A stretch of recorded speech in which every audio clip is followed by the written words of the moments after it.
नमस्कार दोस्तों, कैसे हो आप सारे लोग? आशा करती हूँ जो जहाँ पर भी हो खूब मज़े से हो। और पिछले 2-3 दिनों से मैंने कुछ लेके नहीं आई क्योंकि दुर्गा पूजा के समय तो मुझे छुट्टी नहीं मिली, लेकिन काली पूजा के समय मुझे छुट्टी मिली थी तो मैं घर गई थी, पता है? तो वैसे आप लोग तो शायद नन्हे इंसान की कवर पेज देख के समझ ही गए होंगे। तो अब आज मतलब मैं जब घर से वापस आई तो मैं सोची कि चलो आज मैं अपने दोस्तों के लिए कुछ ना कुछ तो आयोजन करना ही है, तो कुछ ना कुछ उपहार लेके आती हूँ। लेकिन फिर समझ में आया कि भैया मेरे चारों तरफ तो इतना ज़्यादा आवाज़, इतना ज़्यादा शोर शराबा हो रही है कि मैं रिकॉर्ड करूँ तो कैसे।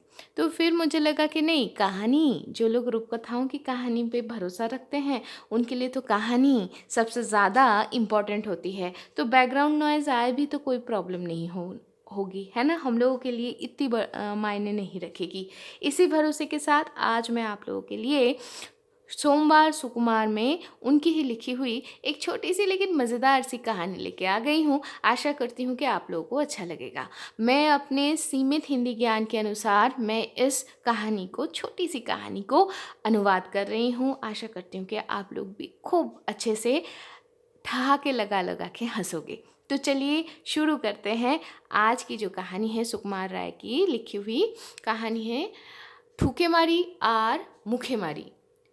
ठोकर मारूं और मुंह से मारूं। तो चलिए शुरू करते हैं। मुंह से मारूं पालवान, जो पहलवान, हाँ पालवान मतलब पहलवान। तो मुंह से मारूं पहलवान का नाम बहुत ज़्यादा है। उसकी तरह पहलवान और नहीं है, लोग कहते हैं ऐसा कोई है ही नहीं। लेकिन ठोक के मारूं सही मायने में बहुत बड़ा पहलवान था। अब ठोकर मारूं, मुंह से मारूं के नाम सुनकर वो तो जल भून के राख हो गया। तो आखिरकार और सह नहीं पाया, तो एक दिन वो सोचा कि चलो उसके साथ जाकर दंगल करते हैं। ये सोचकर वो कंबल में 90 मन आटा बांध के वो पोंटली अपने कंधे में डालकर मुंह से मारू के घर के तरफ रवाना हो गया। रास्ते में बहुत ज़्यादा प्यास लगने के कारण वो एक तालाब बोलूं, नहर बोलूं, तालाब ही बोलती हूँ यहाँ पर। तो तालाब के बगल में वो रुक गया, पा किनारे रुक गया। और पहले तो वो उस तालाब के आधा पानी एकदम चाचो करके पी गया, और फिर बाकी आधा पानी से वो आटे को गूंद कर वो खा गया। और फिर जब उसका प्यास बुझ गया, खुदा क्षुधा निवृत्त हो गई, तो तब वो उसी खाली तालाब के बगल में सो गया, कंबल को बिछाकर। अब एक हाथी रोज वहां पर आता था उसी तालाब से पानी पीने। तो भैया वो आके देखता क्या है कि उसका पीने वाला जो पानी का जो तालाब है वो पूरा चटाचट एकदम साफ हो गया है, पूरा सूख गया है। तो करें क्या, तो क्या करना है? तो वो बहुत गुस्से में आके इधर उधर देखने लगा। फिर वो देखा कि ठोक कर मारूं लेटा हुआ है, सो रहा है। अब उसके लिए वो थोड़े ना ठोक कर मारूं, कोई पहलवान है, उसके लिए तो कोई इंसान है। तो वो गुस्से में, और किसके ऊपर गुस्सा झाड़े, तो वो उसके सर पे अपने पैर देकर एक लात, सटासट लात मार दिया वो हाथी। लेकिन लात मार जहां तक मारा, ठोकर मारूं, अचानक से वो कहने लगा, अरे सर ही अगर दबाना है तो अच्छे से दबाना भैया। तो जहां तक ये सुना तो हाथी और भी गुस्से में आ गया।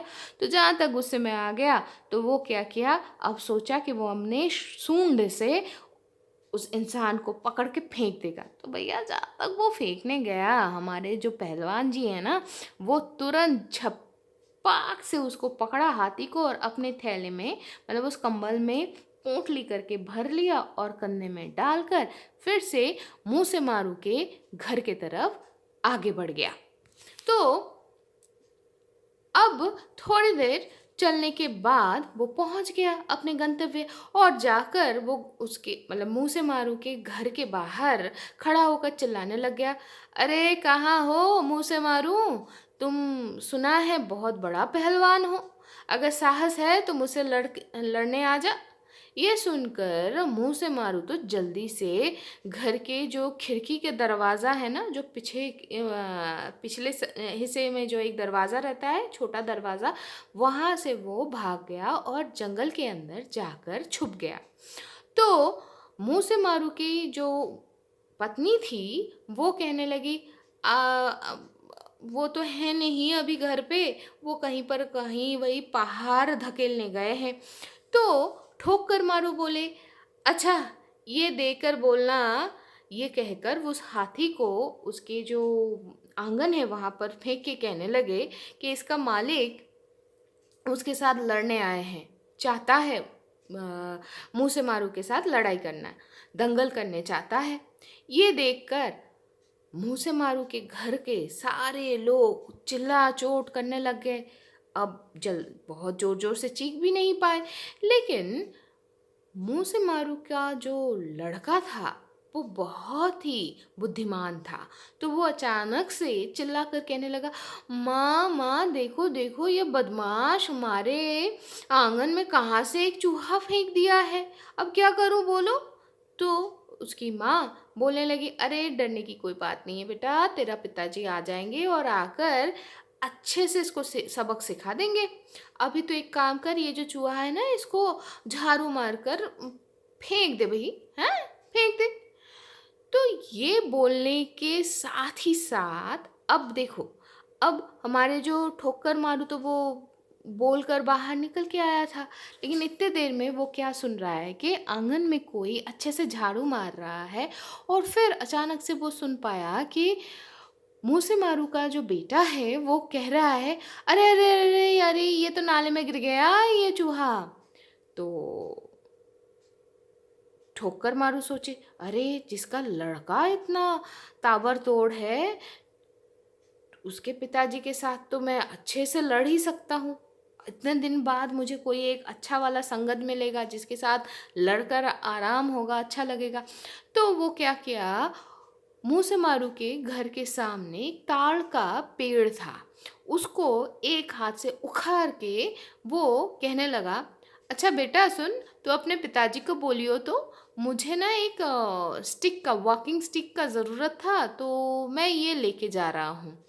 तो वो लड़का तुरंत उसको जवाब दे दिया, लेकिन वो डायरेक्टली मुंह से मारू के रिप्रेजेंटेटिव होकर ठोकर मारू को नहीं बोला। उसने क्या किया, अपने माँ को वो बोलने लगा, अरे माँ देख रही हो, वो जो बदमाश है ना, वो मेरे पिताजी का दातून लेके भाग रहा है।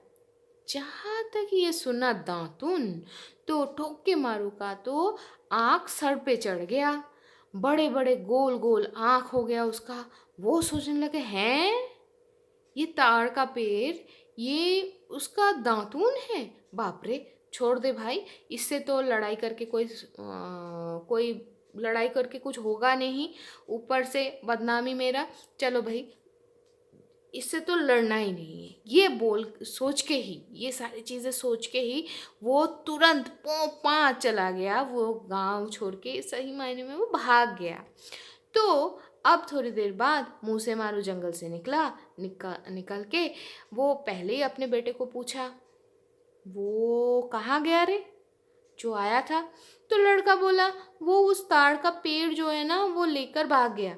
ये सुनकर मुंह से मारू का तो गुस्सा सातवें आसमान को छू गया। वो कहने लगा, अरे बदमाश नालायक, तू मेरा बेटा होकर कुछ बोल नहीं पाया, मेरा नाम ही डुबो दिया। तू दो तो बात सुना देता।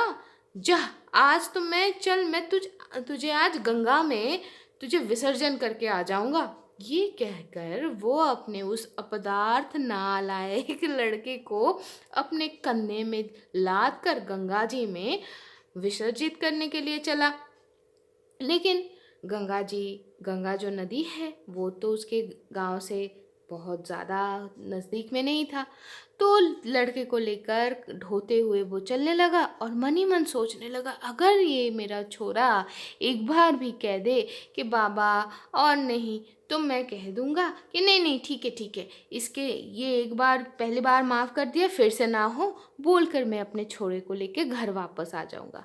लेकिन लड़का भी कुछ ना कहे, वो तो आराम से पिताजी के कंधे में चढ़ के यात्रा करने पे तुला हुआ है।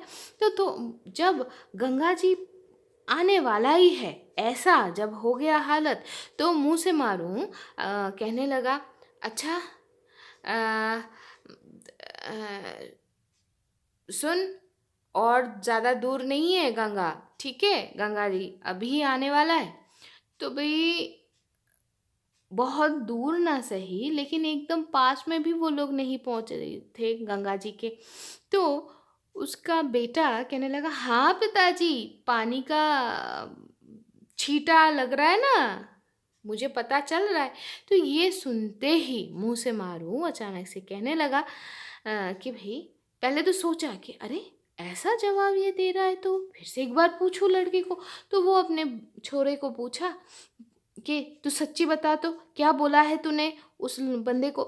तो लड़का बोले, पिताजी मैंने तो उसको कुछ नहीं कहा, लेकिन हाँ मैंने माँ को ज़रूर बोला था कि वो बदमाश पिताजी का दातून लेके भाग रहा है। तो जहाँ तक ये सुना, तो मुंह से मारू तो खुश हो गया और खुश होकर अपने लड़के का कंधा थपथपाया, पीठ थपथपाया और कहने लगा, शाबाश, ये है बाप का बेटा। तो ये बोलकर फिर वो अपने बेटे को लेके अपना घर वापस चला आया। तो दोस्तों, आज की कहानी तो यहाँ तक ही है, लेकिन आज की कहानी से दो सीख मिलती है। पहली बात, कभी कभी हम लोग अपने शत्रु को बहुत ज़्यादा आंकलन करके अपने शक्ति के ऊपर भरोसा ना करके पहली बाजी हार हार जाते हैं। और दूसरी चीज़ ये है कि भले चाहे हमारी शत्रु हमसे बहुत ज़्यादा हो, फिर भी अगर हम अपना बुद्धि स्थिर रखें, तो उस आपदा से भी हम ज़रूर निजात पा सकते हैं। तो आज के लिए यहाँ तक ही, हम फिर मिलेंगे अगले एक नए कुछ आयोजन के साथ। तो तब तक के लिए खुश रहिए, स्वस्थ रहिए, टाटा।